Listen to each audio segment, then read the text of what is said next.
রাজ্যের স্বাস্থ্য ব্যবস্থা নিয়ে আবারও অভিযোগের আঙুল উঠল তেলিয়ামুড়া মহকুমা হাসপাতালের বিরুদ্ধে। জানা গেছে যে এই হাসপাতালে কর্তব্যরতদের গাফিলতির ফলে এবার চরম ভোগান্তির শিকার সেখানকার রোগী সহ রোগীর আত্মীয় পরিজনরা। একদিকে যখন রাজ্যের মুখ্যমন্ত্রী স্বাস্থ্যকে রীতিমতো ঢেলে সাজাতে একের পর এক পরিকল্পনা হাতে নিচ্ছে, পরিকাঠামো উন্নয়নের দিকে নজর রাখছে, ঠিক অন্যদিকে স্বাস্থ্য দপ্তরে কর্তব্যরতরা গাফিলতির জন্য কিন্তু এবার হয়রানির শিকার হতে হচ্ছে সাধারণ মানুষকে। জানা গেছে যে দায়িত্বপ্রাপ্ত স্বাস্থ্যকর্মীর কর্তব্যে গাফিলতির অভিযোগ তেলিয়ামুড়া মহকুমা হাসপাতালের এক্স-রে বিভাগে। রোগী সহ আত্মীয় পরিজনদের তীব্র ক্ষোভ।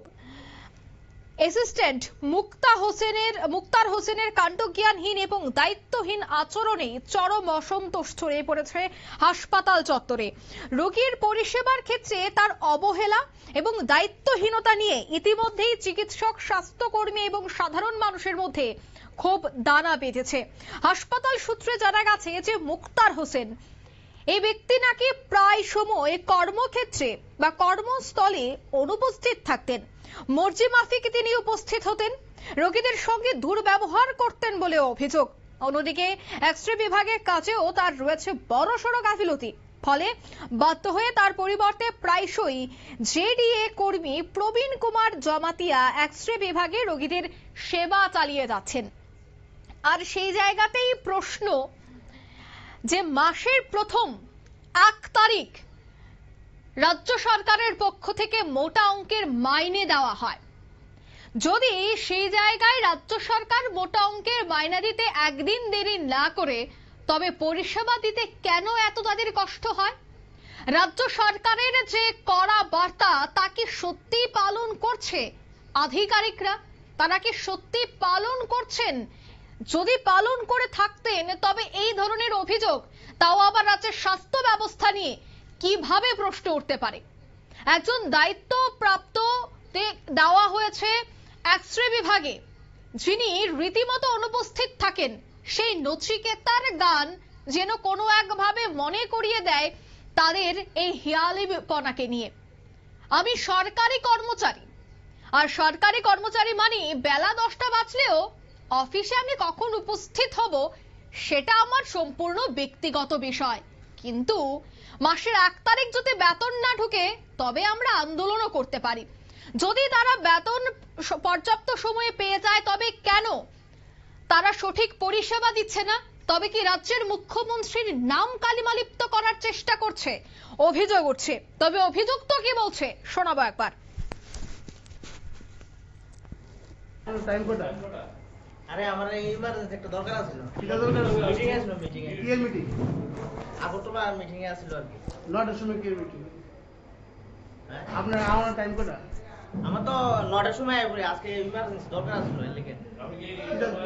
আপনি কইতেছেন ইমার্জেন্সি মিটিং দরকার, আর ইও কইতেছেন যে আপনার বাইক নষ্ট হয়ে গেছে। আরে বুঝি দাও, আমি তো সব সময় টাইমে আই, মানে ইমার্জেন্সি দরকার ছিল কি? কিটা ইমার্জেন্সি দরকারটা কিটা ইমার্জেন্সি দরকার? আমার তো মনে হয় আমি মেডিকেল নিলাম, কিন্তু আমার ইমার্জেন্সি দরকার ছিল। ইমার্জেন্সি আজকে একটু দেরি হইছে। ইমার্জেন্সি দরকার এদিকে 1.5 ঘন্টা। আপনার ইমার্জেন্সিটা বেশি না আপনার ইমার্জেন্সি রোগীটা বেশি? না এদিকে 1.5 ঘন্টা। আমি আজকে ছুটি দিয়ে দিলাম হইলো, বুঝছেন নি? আমি ছুটি গেলে আলাদা কথা। না না এখন ইমার্জেন্সি দরকারটা আপনার কিটা?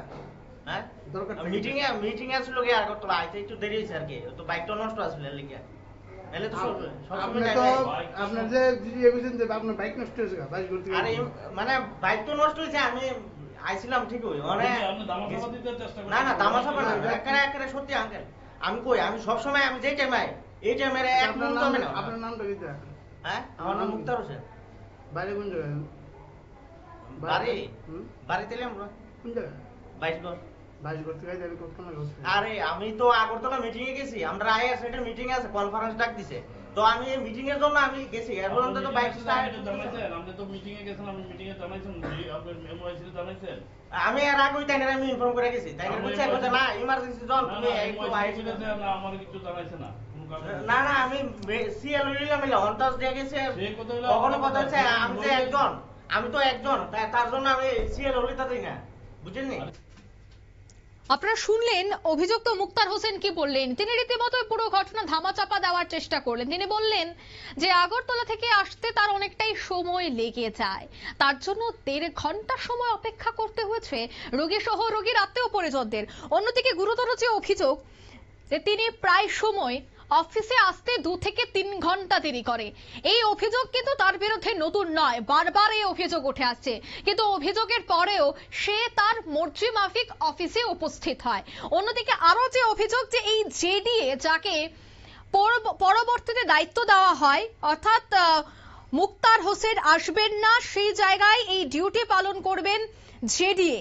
কিন্তু যিনি জেডিএ কর্মী প্রবীণ কুমার জমাতিয়া, তিনি স্পষ্ট বলছেন যে আমাকে এই বিষয়ে কোনোভাবে ইনফর্ম করা হয়নি। এখন প্রশ্ন হচ্ছে, যারা রোগী এবং রোগীর আত্মীয় পরিজনরা রয়েছেন, যারা হাসপাতালে এসেছেন ইমার্জেন্সি চিকিৎসা করানোর জন্য, তাদের কি হবে? তারা কি 1.5 ঘন্টা অপেক্ষা করবেন? তারা কি মৃত্যুর সাথে লড়াই করবেন যে কবে সেই মুক্তার হোসেন হাসপাতালে আসবেন এবং চিকিৎসা শুরু হবে? অভিযোগ তো রয়েছে। তবে এরপর জেডিএ অর্থাৎ প্রবীণ কুমার জমাতিয়া তিনি কি বলছেন শোনাবো একবার।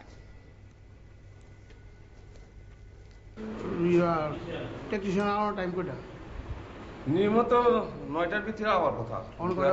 তো ফোনও পাইলাম না, কিছু কটা বাজে কই আছে এটা না অন্য বাজে কয়টা? এখন তো 10টা ষোলো। ও ইনফর্ম করছেন যে আজকে কি না না, আমি ফোনে পাইতেছি না তারা। হ্যাঁ কি ছুটি লইছে নি? এটা কইতে পারতাম না, আমার কাছে নিয়ে গেছে নাকি। এইভাবে এই মুক্তা মুক্তা মুক্তা কি যা এইভাবে কি হসপিটাল চলে না কিটা? যার যার নাম মর্জি মাফিক টাইমে আইব, এটাই দেখতে হইব। আমরা আপনি এম হইছে কিটা দেখ আপনার দেন না আপনি হ্যাঁ। আপনারা শুনলেন ওনার বক্তব্য। তিনি স্পষ্ট বললেন যে কোনোভাবেই নাকি যোগাযোগ করা হয়নি, কোনোভাবেই যোগাযোগ বা ফোনে কোনো ধরনের কোনো কথাই হয়নি। তবে তিনি কিভাবে আসবেন হাসপাতালে, এবার এই বিষয় নিয়ে আমরা আরো বিস্তারিত জানবো। টেলিফোন লাইনে যুক্ত হয়ে গেছে তেলিয়ামুড়া থেকে নিউজ ভ্যানগার্ড প্রতিনিধি হিরণময় রয়। হিরণময় দা, তেলিয়ামুড়া মহকুমা হাসপাতালের এক্স-রে বিভাগের রীতিমতো বেহাল দশা। রোগী সহ রোগীর আত্মীয় পরিজনরা আজ তীব্র ক্ষোভ ব্যক্ত করলেন। তবে অন্যদিকে যে অভিযুক্ত মুক্তার হোসেন, সে নাকি প্রতিনিয়তই সময় মতো এসে পৌঁছান না হাসপাতালে। আজকেও একই ছবি। কি জানতে পারছো, রোগী সহ রোগীর আত্মীয় পরিজনরা কি বলছে? দেখো, তেলিয়ামুড়া মহকুমা হাসপাতালে এটা কোনো নতুন বিষয় না, এটা চলে যাচ্ছে দীর্ঘদিন ধরে। যে জায়গার মধ্যে স্থানীয় বিধায়িকা কল্যাণী সাহা রায় তেলিয়ামুড়া মহকুমা হাসপাতালকে কিভাবে আরো উন্নত করা যায় এবং রোগীরা কিভাবে পরিষেবা পাওয়া যায় সেই দিকে তিনি লক্ষ্য রাখেন। কিন্তু স্থানীয় কিছু যে কর্মীরা আছে তারা তাদের মানে মর্জি মাফিক অফিসে আসা যাওয়া করছে। যে জায়গার মধ্যে আসার কথা 9টায় এবং সেই জায়গায় মুক্তার হোসেনের মতো আরো কয়েকজন কর্মী আছে আসে তারা পরেই। এবং সবথেকে একটা অবাক করার বিষয় হলো যে বায়োমেট্রিক যে একটা অফিসে লাগানো রয়েছিল, 9টাতে আসলে তাদের ফিঙ্গারপ্রিন্ট দেবে। যখন থেকে তেলিয়ামুড়া মহকুমা হাসপাতালের এসডিএমও হিসেবে রাজা জমাতিয়া মানে ভারপ্রাপ্ত নিয়েছে হাসপাতালে, তখন থেকে সেই বায়োমেট্রিকটিও তিনি খুলে রেখে দিয়েছে এবং সবাই মর্জি মাফিক আসছে। অর্থাৎ ইচ্ছে করেই সেই বায়োমেট্রিক সরিয়ে নেওয়া হয়েছে। হ্যাঁ হ্যাঁ, সেটাই বলতে পারো, কারণ এটা উনি আসার পর থেকে এই অবস্থা রয়েছে এবং ঠিকভাবে হাসপাতালে গিয়ে নজর দেয় না যখন। এবং কিছুদিন পর পরই এই বিষয় নিয়ে কিন্তু অনেক বিষয় নিয়ে বিধায়িকা তাদের সঙ্গে বৈঠকও করে। তখন বিধায়িকার সামনে তারা সবাই বলে যে পরিষেবা ভালো দেবে বা ইয়ে দেবে, কিন্তু কাজের বেলায় দেখা যায় সেই একই রকম হচ্ছে। এই হাসপাতালের এমওআইসি অজিত দেববর্মার নিকট এই বিষয়টা কি জানা হয়েছে বা জানার চেষ্টা করা হয়েছে? তিনি তো মুক্তা হোসেনের ব্যাপারে যখন ওনাকে জানানো হয়েছে উনি বললেন উনি সম্পূর্ণ বিষয়টা জানেন না, উনি বিষয়টা খতিয়ে দেখবেন। আর অজিত দেববর্মারও ওনার বিষয়ে অনেক অভিযোগ আছে, কিন্তু কাজের কাজ কিছু হচ্ছে না। একদমই সব অভিযোগই পড়ে যাচ্ছে এমনিতেই। এই বিষয়টা সম্পর্কে কি অবগত রয়েছেন এলাকার বিধায়িকা? হ্যাঁ, বিধায়িকা অবগত আছে এবং বিধায়িকা মানে খুব তাদেরকে বলে, কিন্তু সেদিকে কোনো নজর দেওয়া হচ্ছে না। আর সব থেকে অবাক বিষয় হলো যেখানে স্বাস্থ্য দপ্তরের আধিকারিকরা সেদিকে নজর দিচ্ছে না, তোমার যে এসডিএমও গুলো এবং যে জেলার যে আধিকারিক আছে উনিও সিএমও উনিও কোনো সেদিকে কোনো নজর দেন না।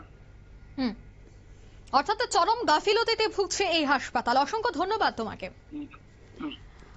আমরা শুনছিলাম আমাদের প্রতিনিধির থেকে বিস্তারিত যে এই হাসপাতালকে ব্যবস্থাপনা, সেটা হোক জেলা শাসক, সেটা হোক মহকুমা শাসক বা প্রশাসনিক উচ্চস্তরীয় আধিকারিক, এমনকি স্বাস্থ্য দপ্তরের আধিকারিকরাও নজর দিচ্ছে না। অন্যদিকে আরো একটি তথ্য যে এই এলাকার বিধায়িকা কল্যাণী রায় তিনিও বারবার এ ধরনের অভিযোগ পাওয়ার পর মিটিং করেছেন, আলোচনা করেছেন, কিন্তু তারপরেও কোনো ধরনের সুরাহা হচ্ছে না। আরো এক বিস্ফোরক তথ্য, প্রত্যেকটি হাসপাতাল, প্রত্যেকটি সরকারি দপ্তরে বায়োমেট্রির মেশিন লাগানো হয়েছে।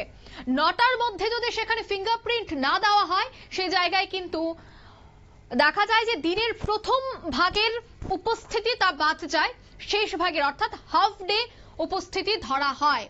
আর এই বিষয়টা করলে তো কারচুপি ধরা পড়বে, তাই এবার সেই আস্ত বায়োমেট্রির মেশিনটিকেও সরিয়ে ফেলা হয়েছে।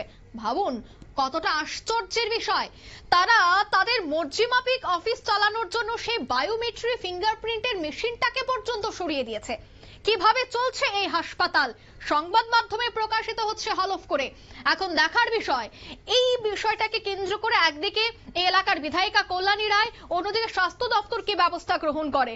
কারণ মর্জিমাফিক উপস্থিত হওয়া অফিসে সেটা কিন্তু এই কর্মসংস্কৃতি রাজ্যে নতুন নয়, বারবার এই ধরনের কর্মসংস্কৃতির অভিযোগ উঠে আসে। একদিকে রাজ্যের মুখ্যমন্ত্রী স্বাস্থ্যকে ঢেলে সাজানোর চেষ্টা করছে, বিভিন্ন জায়গা থেকে তিনি প্রকল্প কিভাবে আনা যায়, পরিকাঠামোর কিভাবে উন্নয়ন ঘটানো যায় তার দিকে নজর রাখছেন, কিন্তু এই ধরনের কর্তব্য জ্ঞানহীনতার কারণে, এই ধরনের কর্তব্যের গাফিলতির কারণেই আজ কিন্তু রাজ্যের স্বাস্থ্য ব্যবস্থা কালিমালিপ্ত হচ্ছে। এখন দেখার বিষয় এই অভিযুক্তের বিরুদ্ধে কি পদক্ষেপ গ্রহণ করা হয় এবং এই ধরনের ঘটনা যেন বা এই ধরনের গাফিলতি যেন অন্য কোনো জায়গায় না ঘটে, তার জন্য কি ব্যবস্থা গ্রহণ করা হয় সেটাও দেখার। নিয়ে নিচ্ছি ছোট্ট একটি বিজ্ঞাপন বিরতি, সঙ্গে থাকুন।